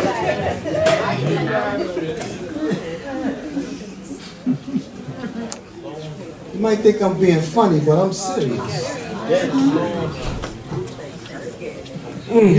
The thing is, let me tell you about being a parent. When you're a good kid, your parents are really nice. They could be real nice if you're a good parent, if you're a good child. You're a bad child, your parents are gonna really try to get rid of you as soon as they can. Why should they put up with foolishness? But the thing is that you're the loser. You're the loser because now, not only do you not have these material things, you don't have their concern. They may love you, but they're not going to worry about you because they know that you've already chosen your own path. You don't want to listen to them, and you have to learn from your own mistakes, which is what we all try to prevent you from doing. We'd rather you learn from our mistakes than to learn from your mistakes. Because our mistakes might be, you know, we might get a little slap on the wrist for our mistakes. Your mistakes could cost you your life. Yeah. And so they say every reaction has an equal and opposite every action has, no, that's not necessarily true. You can have a small action and you can have a major reaction. That's true. Teach those. So, you know, the law of relativity, they ain't working when it comes to creating. That's science. That's right. Scientists. Well, that's the scientists. Well, a lot of science is what scientists say. Well, I get your point. Yeah, it's science. I just want appeal to the hearts of our children. Because, you know, if I don't do this right, you're gonna let it blow over your head, and you don't want to hear it. I don't want you to do that because I know this is helpful to you. Yeah. And so I'm hoping that you're taking it in and that you are learning. And you know, I have some young adults in here who are already out on their own, and don't think this doesn't apply to you, because you're going through it right now. You're going through it right now. You don't have to tell me. Let's read on. In all thy ways acknowledge him, and he will direct thy paths. Okay. Read over. Yeah, I want to just remind again. Trust not in. No, it says trust in Yah with all thy heart, and lean not upon your own understanding. Really, that would be trust in Yah with all thy mind. Right. And lean not upon thine own understanding. Exactly, because that's where children go wrong. They think they know everything. I've had to pull up a couple of young brothers in here because they thought they had all the answers. Yeah, I'm going to do this. Yeah, I'm going to do that. Creator didn't even come in the picture. They didn't even think about the Most High. If the Creator allows me, no, this is what I'm going to do, and I'm going to have this, and I got it all figured out. I'm like, are you serious? Really? You really think it's that simple? You have to back them up and say, listen, your best, the best thing you could do for yourself is not rely on your own understanding.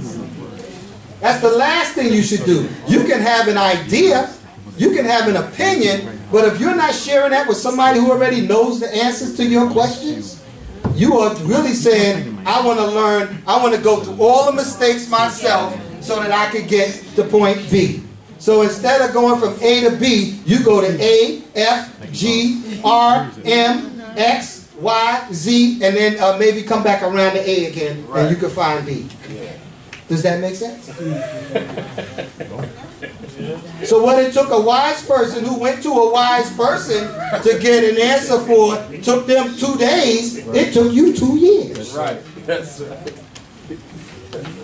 Ask all of these wise people in here who were fools when they were teenagers. Right. Exactly. Raise your hand if you was a wise, foolish teenager. You thought you knew everything. Hallelujah. Look around you. These are your parents. Do I do everything? Yeah. I know how to get in the station wagon afterwards. You don't have to make it personal. In all thy ways acknowledge him, and he will direct thy paths. If you give the Creator credit for being wise, He's going to give you credit for being wise. And He's going to help you make... This is the thing. People just really... I don't understand how they have to figure... Well, I guess you got to get to a certain point. But what I found out, and I know I'm not the only one, is that when you're doing the right thing, and you want the right things, and you're trying to go about getting them the right way, the Creator will guide you. It's the next portion that I'm going to do about destiny and faith. When you're doing all of the right things, you're putting yourself in the position that the Creator is saying, oh, I see what you're trying to do. Now I'm going to direct you in this way. You might not even realize, you might think that's a bad thing because it's not the path that you were going to take. Right. But if you're doing the right thing and the Creator, something that's out of your control comes in and takes you someplace else, in spite of the fact that you're trying to do the right thing, don't fight it. Just keep your eyes open and watch and see what's going on, and then you may have to make another diversion, but in a lot of cases, the Creator is taking you down the path that you're trying to get down. You're just on the wrong road. You're on the wrong street. You know, I found that Yah could and would if he was being sought. See that? Yah could and would if you seek after him. Exactly. He's always capable. It's just a matter of whether we're ready to receive it. That's why it says, don't go on, lean on your own understanding. That's right. Because what you think is best for you actually may not be best for you. How many of us made mistakes we wish we thought we had it all figured out? Yep. We wish we had. I wish I had not done that. But at the time, you thought it was a great idea. Well, let's go back and talk about some of these marriages. Same thing. You really thought that's what you wanted. Maybe it is what you really wanted, but is it what you really needed? All right, sorry. Sorry. I'm so sorry. Now listen, these words are coming from Yah. I'm going to blame Yah. You don't blame him. 7. Be not wise in thine own eyes. Okay. Fear Yah, and depart from evil.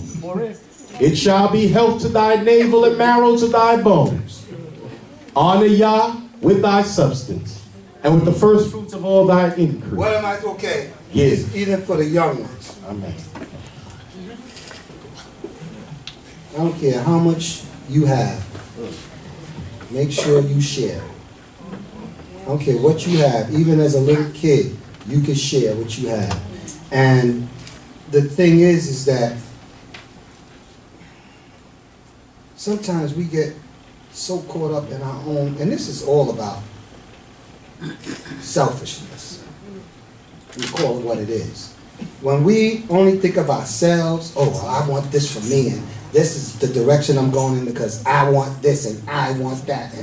And we forget that there are others, or it's not always about us, or instead of thinking about ourselves first, we think about others.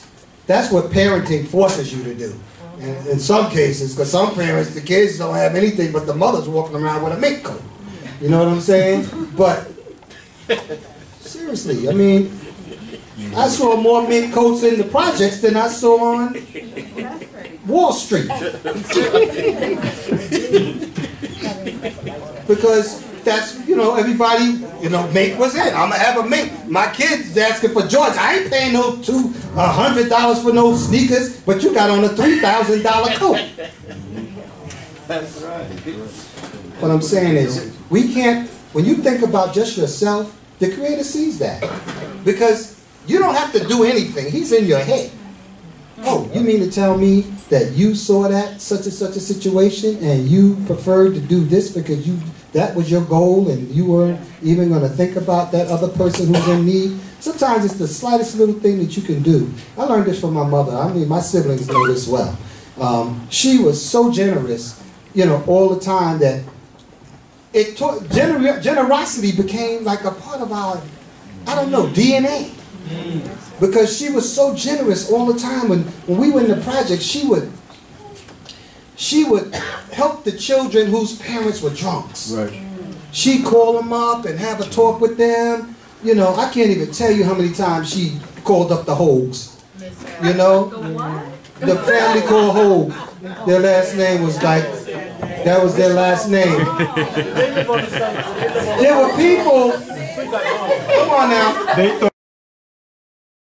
thought you mixed up the devil. I understand. No. There were so many people in our buildings. We were all poor. We didn't know the difference. To us, we were all poor. But there's different levels of poor. There's poor. There's poor with class.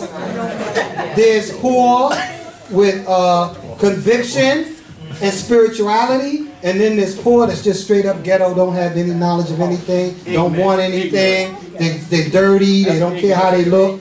We were poor, but my mother made sure we didn't look poor. We had to have on clean clothes. My mother ironed our shirts and whatever we wore to school. By the time you were ironing shirts, I was ironing my own shirts. We ironed my shirts. My mother ironed my shirts. That's what I remember. Wow. Listen.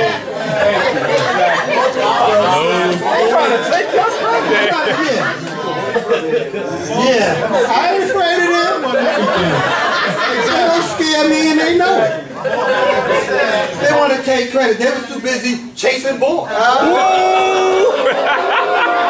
don't mean that in a bad way, but their mind wasn't on ironing my shirts. Throw them on the Don't give her the mic.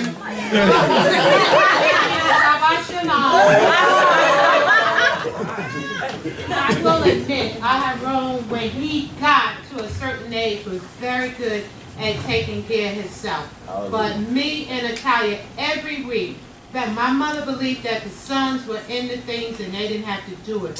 We used to have to put this water sprinkle start. We had a whole bag full of shirts. And she would iron 5, I would iron 5. She ironed 5. That was your shirt including Eddie and Randy and Shagun and Mikhail. We ironed my father and all 5 brothers' shirts every week. I got a batch of shirts for you at home next month. What time you coming over? Oh my gosh. Don't get into the family. Yeah, right. I ain't going back and forth with them. Family feud. And if y'all let her get up again, I'm putting somebody out. You brothers do your job. I don't have to put up with this. Verse 11. Yeah, verse 11. My son, despise not the chastening of the Most High, neither spurn thou his correction. Okay, so now, let's say for instance, you're not hearing anything I say. You say, talk to the answer. I don't want to hear it. I already got I'm on my mission. This is how I'm going to do it. When you start running into problems, Yep. Take it like a man. That's right. Take it like a girl. Take it like a big girl. Put your big girl panties on, put your big good boy drawers on, and take your punishment because it's coming from the Creator. And if your parents are punishing you, they were sent to you by the Creator. The Creator sent you to them to be your parents. So when you get your punishment after you done went out and did what you want to do, take your punishment. Because the Creator just said, read it again. My son, despise my not, daughter. That's right. Despise not the chastening of the Most High, neither spurn thou his correction. For whom the Most High loveth, he correcteth, even as a father the son in whom he delighteth. And guess what? He's not just talking about y'all. He's talking about the rest of us in here too. When we make mistakes, we have to get corrected. That's right. Some of us are really kind of old to be getting corrected, but we're still getting corrected. Because some of us are still making mistakes that we didn't learn the lesson from 30 years ago. You don't get a pass at 50 or after 50 or you don't have to worry about correction. There is no time limit as long as you're alive about correction. And your final correction is your death. That's right. That's right. So you're going to constantly be corrected. The good thing is, the less you do wrong, the less you have to get corrected. The faster you move through the paces. It's like going through high school, elementary school, junior high, or middle school, high school, college. You know, all of that. In other words, that's your steps in life. Getting through stages of life. And especially by the time you become a grandparent. The one thing I can't stand is an old grandparent that's still making a whole lot of bad mistakes. Because now, you're not just messing up your children, you're messing up your grandchildren. Y'all think grandparents don't? I'm not talking about any grandparents in here. These grandparents in here, they're all perfect. They figured it out. But there are people in the world right outside this window that are grandparents they're still trying to be kids. Yeah. They still in the club. They in there. They might be in the old folks club, but they in the club. And they leave their children home, and some of them taking care of their grandchildren now because the children they don't want them. This is the cycle of life that a lot of people are going through who grow up without the knowledge of common sense. That's true. They're all over the place. Listen, I'm seriously, do you know why we're in the condition we're in as a people? I'm not just talking about the people in this room, I'm talking about the nation of Israel, who includes the ones who don't even know that they're the children of Israel.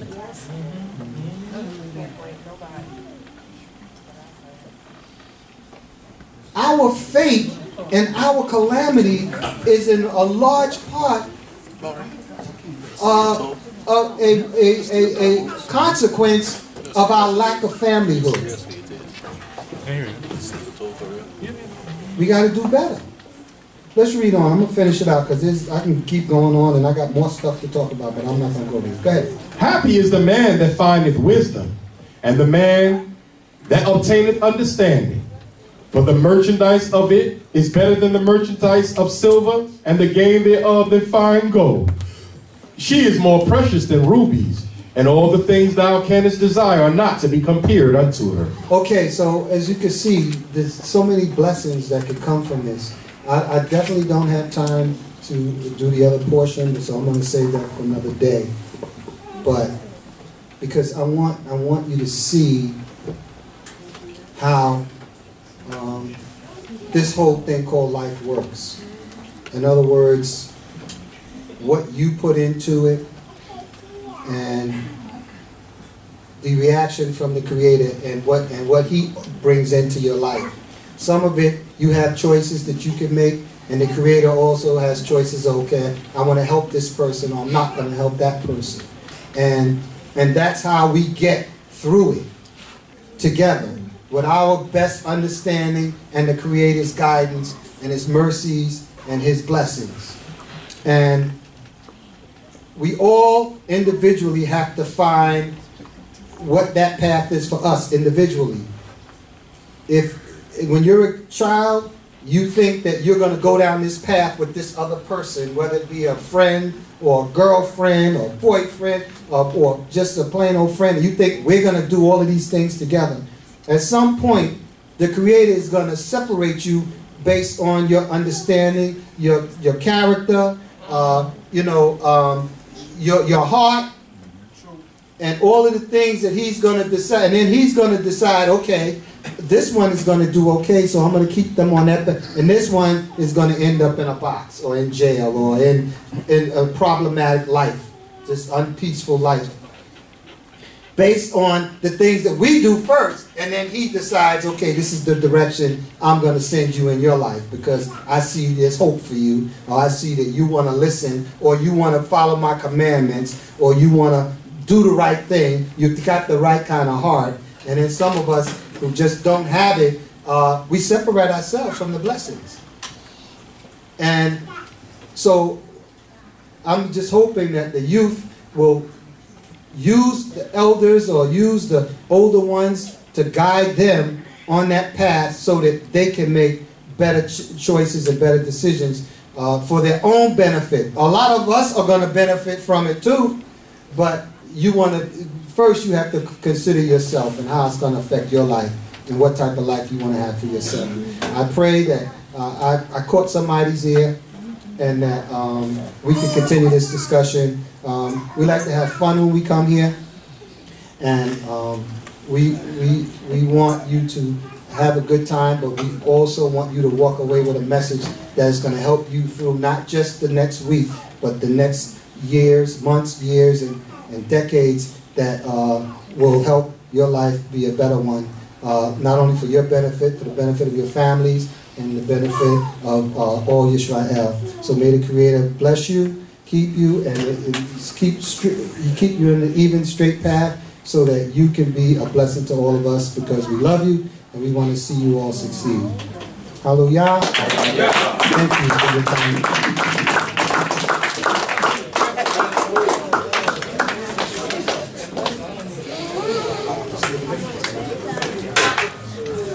Everyone can rise up. Again, give thanks to God. The message.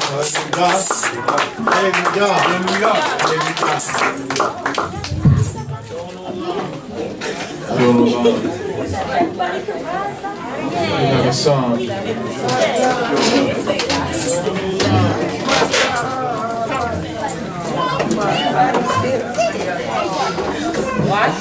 Yo, he's terrible. I'm saying I'm doing online. We're going to do it online. Just looking for it. Doing online is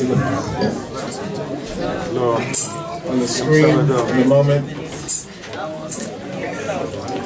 I'm going to go ahead and start the beat. All right, bye.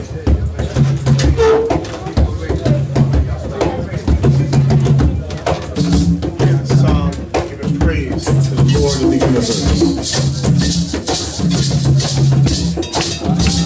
Adon olam, Adon olam, Adon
Oh,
Hallelujah.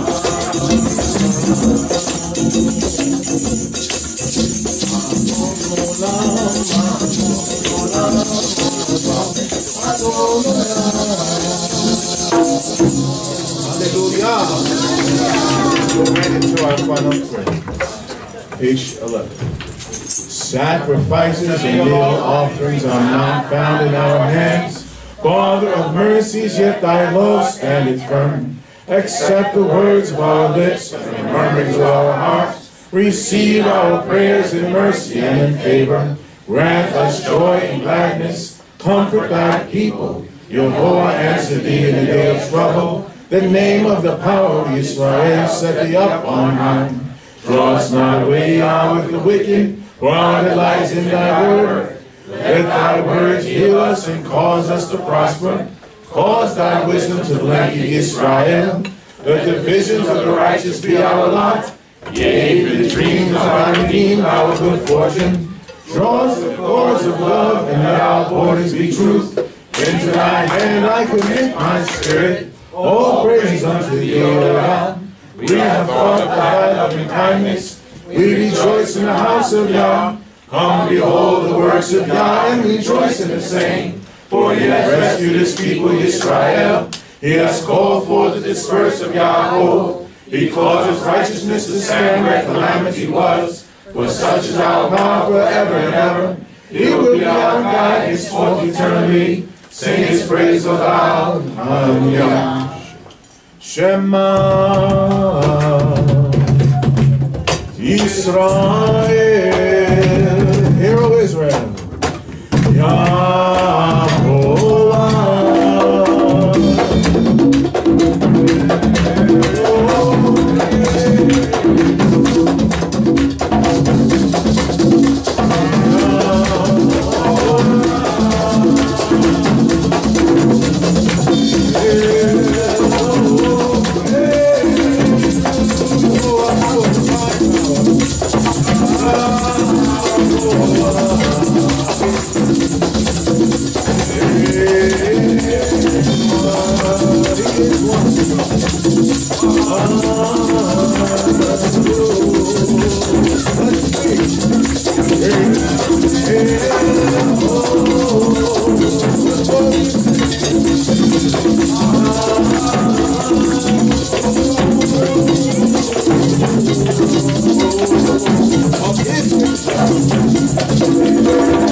תודה לך אלוהים ליום השבת אשר היה בשלום באמת. That we give you thanks, O Yah, for this day of Shabbat, which indeed was one of shalom, peace and wholeness and well-being.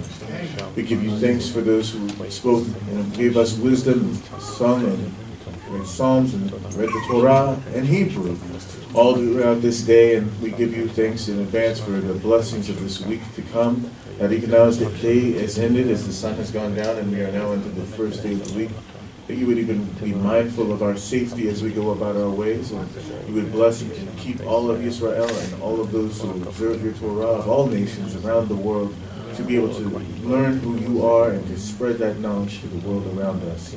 Blessed be your name now and forevermore, and we actually would accept our prayers in Hebrew. Baruch Yehovah Baboker, Baruch Yehovah Besoraim, Baruch Yehovah Be'erev, Baruch Yehovah Balayla, Baruch Yehovah Yom Yom, Baruch Yehovah Tamid, Yehovah Eloheinu B'Bakasham, L'Soach Lanu L'Kol Devarim Ra'im She'asinu Lefanecha Yom Yom, Le'yot Imanu Kol Halayla Hazeh, Le'ma'an Shemacha Yehovah, Elohei Abraham, Yitzchak וYisrael, Elohei Avotenu Eli, לשמוע קולנה, ונתעשה אותך, למען שמך יהוה. And we said, blessed be Yah in the morning, blessed be Yah in the afternoon, blessed be Yah in the evening, and blessed be Yah at night. Blessed be Yah every day, and blessed be Yah always. Yah, our Elohim, Please forgive us for all evil things we have done, and be with us all this night for thy name's sake, Yah, the Elohim of Abraham, Isaac, and Israel, Elohim of our fathers, and my Elohim. Hearken unto my voice, I pray thee, if it pleaseth thee for thy name's sake. Amen. Nehalel Yah. Nehalel Yah. Nehalel Yah. Ha Yehovah. Ha Yehovah. Ha Yehovah. Selah. O Shema Yisrael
Hallelujah. Again, brothers and sisters, we give thanks unto the Holy One of Israel for allowing us to have a beautiful, peaceful Shabbat day. At this time, we would like to even face the Mizracha direction, the eastward direction, asking that Yah would even protect us, as I would say the words of the blessing found in Numbers, the 6th chapter and the 24th verse. May Yah truly bless us, and I hope and pray that none of us in this room, none of our families that are not in this room will fall short of receiving this blessing that Yah would even bestow on each and every one of us. Hallelujah. Yivarek ka Yehovah wa yishmarecha.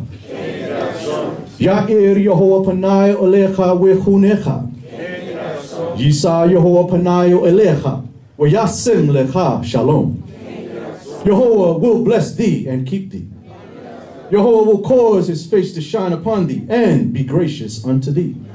Yehovah will lift up his countenance upon thee, and he will give thee peace. Hallelujah.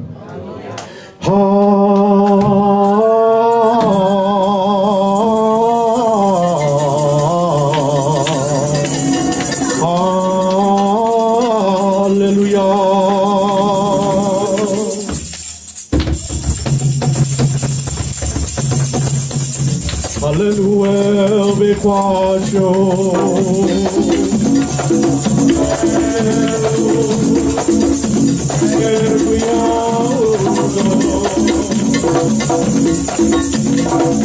Hallelujah, Bequorata.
Hallelujah. Hallelujah. Hallelujah. Hallelujah. Hallelujah. Hallelujah. Oh, Hazman. Oh, Hazman. Oh, Hazman.